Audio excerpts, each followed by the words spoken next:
오늘의 말씀은 요엘 2장 18절에서 32절까지의 말씀입니다.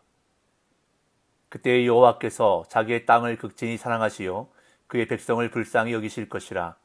여호와께서 그들에게 응답하여 이르시기를 내가 너희에게 곡식과 새 포도주와 기름을 주리니 너희가 이로 말미암아 흡족하리라. 내가 다시는 너희가 나라들 가운데에서 욕을 당하지 않게 할 것이며 내가 북쪽 군대를 너희에게서 멀리 떠나게 하여 메마르고 적막한 땅으로 쫓아내리니 그 앞에 부대는 동해로 그 뒤에 부대는 서해로 들어갈 것이라. 상한 냄새가 일어나고 악취가 오르리니 이는 큰 일을 행하였음이니라 하시리라. 땅이여 두려워하지 말고 기뻐하며 즐거워할지어다. 여호와께서 큰 일을 행하셨음이로다.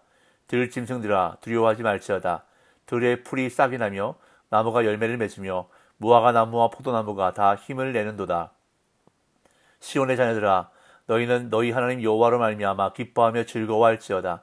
그가 너희를 위하여 비를 내리시되 이른 비를 너희에게 적당하게 주시리니 이른 비와 늦은 비가 예전과 같을 것이라. 마당에는 밀이 가득하고 독에는 새 포도주와 기름이 넘치리로다. 내가 전에 너희에게 보낸 큰 군대 곧 메뚜기와 느치와 황충과 팥중이가 먹은 횟수대로 너희에게 갚아주리니 너희는 먹되 풍족히 먹고 너희에게 놀라운 일을 행하신 너희 하나님 여호와의 이름을 찬송할 것이라. 내 백성이 영원히 수치를 당하지 아니하리로다. 그런즉 내가 이스라엘 가운데에 있어 너희 하나님 여호와가 되고 다른 이가 없는 줄을 너희가 알 것이라. 내 백성이 영원히 수치를 당하지 아니하리로다. 그 후에 내가 내 영을 만민에게 부어주리니 너희 자녀들이 장래일을 말할 것이며 너희 늙은이는 꿈을 꾸며 너희 젊은이는 이상을 볼 것이며 그때에 내가 또 내 영을 남종과 여종에게 부어줄 것이며 내가 이적을 하늘과 땅에 베풀리니 곧 피와 불과 연기 기둥이라. 여호와의 크고 두려운 날이 이르기 전에 해가 어두워지고 달이 핏빛같이 변하려니와 누구든지 여호와의 이름을 부르는 자는 구원을 얻으리니 이는 나 여호와의 말대로 시온산과 예루살렘에서 피할 자가 있을 것이며 남은 자 중에 나 여호와의 부름을 받을 자가 있을 것임이니라. 아멘. 요엘서는 이스라엘 역사 가운데 전례 없는 메뚜기 떼 재앙으로 인한 피해를 슬퍼하는 애곡으로 시작했습니다. 어느 시대에서도 찾아볼 수 없는 엄청난 메뚜기 떼 재앙이 임해서 모든 곡물을 파괴했습니다. 이것은 단순히 경제적인 측면뿐만 아니라 종교적인 측면에도 영향을 미치게 되었습니다. 왜냐하면 제사로 바칠 제물을 얻을 수 없는 상황에 직면하게 되기 때문입니다. 따라서 요엘 선지자는 그의 관심을 제사장들에게 돌리고 그들의 애곡을 촉구하는데 단순한 애곡 이상의 것을 요구합니다. 즉 회개하고 여호와의 자비를 구할 것을 명령합니다. 모든 재앙의 근원이 하나님이시고 그 재앙을 돌이킬 수 있는 분도 하나님뿐이시기에 하나님이 보내신 재앙 중에서라도 하나님께 부르짖는 것을 멈추지 않아야 한다는 것입니다. 그런 다음 2장에 들어와서 선지자는 여호와의 날에 대해 보다 구체적으로 설명합니다. 여호와의 날은 심판과 재난의 날인데 구체적으로 이 날은 임박한 날이며 끔찍한 파괴의 날이라는 것을, 그리고 피할 수 없고 그 영향력이 전 우주에 미치는 우주적이며 종말론적인 날이라는 것을 설명합니다. 1장에서 메뚜기 떼 재앙을 생생하게 묘사했다면 2장은 여호와의 날이 메뚜기 떼 재앙보다 훨씬 더 두려운 날이 될 것임을 선포합니다. 그러면서 선지자는 어제 본문에서 이제라도 여호와께로 돌아오라고 촉구합니다. 이스라엘 공동체는 하나님이 진노하실 수밖에 없을 만큼 망가져버렸고 오래 참으시는 하나님이 마침내 진노의 불을 쏟아내실 그날은 아주 가까이 다가와 있었지만 그럼에도 하나님의 목적은 언제나 회복과 구원이기에 선지자는 옷을 찢지 말고 마음을 찢으며 회개하고 여호와께 돌아오라고 부르짖습니다. 그런 다음 이제 오늘 본문에서 선지자는 하나님이 이루실 구원을 선포합니다. 이스라엘 백성이 회개하고 돌이켜 하나님께 돌아오기만 한다면 하나님이 놀라운 일을 행하실 것이라고 선포합니다. 오늘 본문 18절입니다. 그때 여호와께서 자기의 땅을 극진히 사랑하시어 그의 백성을 불쌍히 여기실 것이라.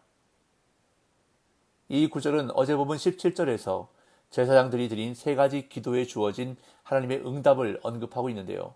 먼저 17절을 보시면 여호와를 섬기는 제사장들은 낭실과 제단 사이에서 울며 이르기를 여호와여 주의 백성을 불쌍히 여기소서, 주의 기업을 욕되게 하여 나라들로 그들을 관할하지 못하게 하옵소서.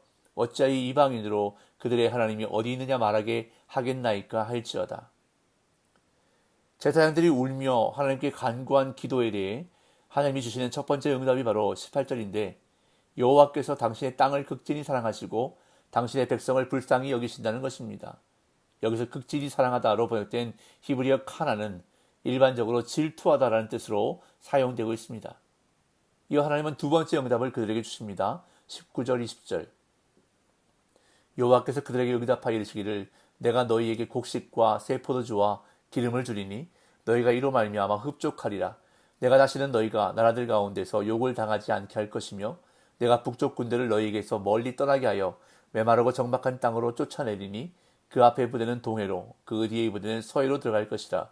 상한 냄새가 일어나고 악취가 오르니 이는 큰 일을 행하였음이니라 하시니라. 먼저 19절의 약속은 물질적인 것과 정신적인 것으로 구분할 수 있는데 물질적인 것은 메뚜기 재앙으로 피해를 입었던 곡식과 새 포도주와 기름을 흡족하게 생산할 수 있게 해주신다는 것이고 정신적인 것은 이방인들에게 욕을 당하지 않게 해주겠다는 것입니다. 여기서 욕으로 번역된 히브리어는 헤르파라는 단어인데 모욕, 멸시를 의미합니다. 하나님의 백성이 이방인들에게 모욕과 멸시를 당하지 않게 해주시겠다는 것입니다.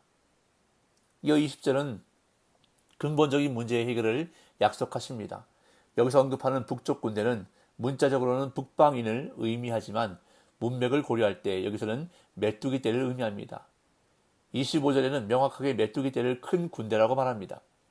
메뚜기 떼가 동해와 서해로 들어갈 것이라 말씀하는데 지리적으로 볼 때 동해는 사해 그리고 서해는 지중해를 가리킵니다. 18절 19절에서 땅과 백성과 농작물에 대한 복을 약속하신 하나님이 땅과 백성과 농작물에 피해를 주었던 근본적인 문제의 해결을 약속하시는 것입니다. 이어 다시 한번 땅과 식물과 사람들의 회복을 약속하십니다. 21절에서 24절 땅이여 두려워하지 말고 기뻐하며 즐거워할지어다. 여호와께서 큰 일을 행하셨음이로다. 들짐승들아 두려워하지 말지어다. 들의 풀이 싹이 나며 나무가 열매를 맺으며 무화과 나무와 포도나무가 다 힘을 내는도다. 시온의 자녀들아 너희는 너희 하나님 여호와로 말미암아 기뻐하며 즐거워할지어다. 그가 너희를 위하여 비를 내리시되 이른 비를 너희에게 적당하게 주시리니 이른 비와 늦은 비가 예전과 같을 것이라. 마당에는 밀이 가득하고 독에는 새 포도주와 기름이 넘치리로다. 메뚜기 떼의 습격으로 땅과 식물과 사람이 큰 피해를 입었으므로 하나님은 다시 한번 회복을 약속하시면서 먼저 땅의 회복을 말씀하십니다. 땅이여 두려워하지 말고 기뻐하며 즐거워할지어다 라는 말씀을 가능케 할 수 있는 분은 오직 여호와 하나님뿐이십니다. 여호와께서 큰 일을 행하셨다고 언급하는데 이는 메뚜기 떼를 몰아내심으로 근본적인 문제를 해결하신 것을 의미합니다. 그리고 메뚜기 떼가 먹어버린 모든 것을 회복시킬 것이며 말라버린 무화과 나무와 포도나무가 다시 힘을 내기 시작할 것이라 말씀합니다. 또한 하나님이 이른 비와 늦은 비를 주신다고 말씀하는데 이것은 하나님의 주권에 대한 선언이면서 때에 맞는 적절한 비를 통해 자비를 베푸신다는 말씀입니다.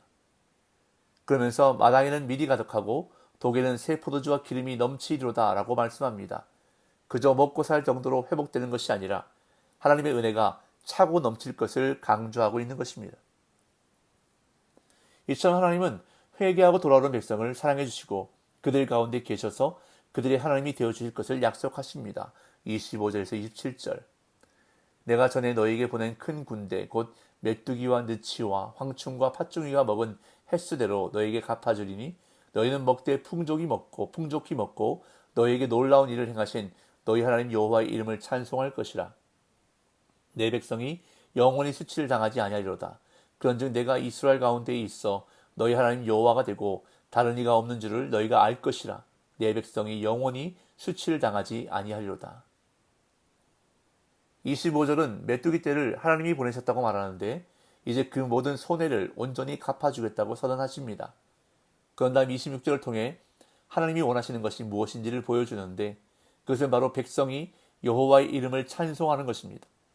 당시 이스라엘 백성은 하나님을 찬양하지 않았고 하나님을 떠나 우상을 숭배했기에 하나님은 돌아오라고 그들을 부르셨고 여호와 이름을 찬송할 것이라고 말씀하시는 것입니다. 그러면서 내가 이스라엘 가운데 있어 너희 하나님 여호와가 되고 다른 이가 없는 줄을 너희가 알 것이라고 말씀하십니다. 비를 주시고 열매를 맺게 하시고 땅을 회복시키시고 메뚜기 떼를 몰아내신 분이 다른 신이 아니라 여호와 하나님이심을 선언하시는 것입니다. 이어 만민에게 하나님의 영을 부어주실 것이라고 약속하십니다. 28절 29절. 그 후에 내가 내 영을 만민에게 부어주리니 너희 자녀들이 장래의 일을 말할 것이며 너희 늙은이는 꿈을 꾸며 너희 젊은이는 이상을 볼 것이며 그때에 내가 또 내 영을 남종과 여종에게 부어줄 것이며. 앞에서 선지자가 이스라엘의 외적인 회복을 선포했다면 여기에서는 영적 이스라엘이 누리게 될 영적인 복을 선포하고 있습니다. 구약 성경은 하나님의 영을 받아야 주님의 진정한 일꾼이 되고 하나님이 맡겨주신 일을 제대로 감당할 수 있다고 말하는데, 이렇게 특별한 직분과 사명을 받은 자들에게, 그것도 한시적으로 나타났던 성령의 임재가 모든 백성에게 부어질 것이라고 선지자는 선포합니다. 이 말씀은 사도행전 2장에서 오순절 성령 강림 직후에 베드로가 인용한 말씀인데, 오순절 성령 강림 사건이 이 예언의 성취임을 드러내고 있습니다. 이어 선지자는 여호와의 날에 대해 다시 언급합니다. 30절 32절. 내가 이적을 하늘과 땅에 베풀리니 곧 피와 불과 연기 기둥이라. 여호와의 크고 두려운 날이 이르기 전에 해가 어두워지고 달이 핏빛같이 변하려니와 누구든지 여호와의 이름을 부르는 자는 구원을 얻으리니 이는 나 여호와의 말대로 시온산과 예루살렘에서 피할 자가 있을 것이며 남은 자 중에 나 여호와의 부름을 받을 자가 있을 것임이니라. 여호와의 날이 한 번 더 묘사되는데, 여기서는 여호와의 날보다 남은 자에 초점을 두고 있습니다. 여호와의 날에 해와 달이 빛을 잃게 될 것인데, 해와 달은 당시 우상 숭배의 대상이었기에 여호와의 날에 이것들도 심판을 받게 될 것임을 말씀하는 것입니다. 그런데 이러한 심판의 날에도 여호와의 이름을 부르는 자는 반드시 살아남을 것이라 말씀합니다. 그리고 여호와의 이름을 불러 구원을 얻은 이 남은 자는 하나님이 거하시는 시온산과 예루살렘에 거하게 된다고 말씀합니다. 하나님은 우리를 회복시켜 주십니다. 하나님께로 돌아가면, 하나님께로 돌이켜 가까이 가면 하나님은 우리를 회복시켜 주시는데 모든 것을 다 회복시켜 주신다고, 그것도 가득하게 넘치도록 회복시키신다고 오늘 본문은 우리에게 약속하십니다. 그리고 이른 비와 늦은 비를 주심으로 때에 맞는 적절한 은혜를 주신다고도 약속하십니다. 오늘 이 약속의 말씀을 붙들고 하나님께로 가까이 나아가는, 주일에 주신 말씀처럼 하나님을 진심으로 사랑하여 붙어있는 다바크하는 저와 여러분들이 되셔서 회복의 은혜, 넘치도록 부어주시는 은혜를 경험하는 복된 날 되시기를 예수님의 이름으로 축복합니다.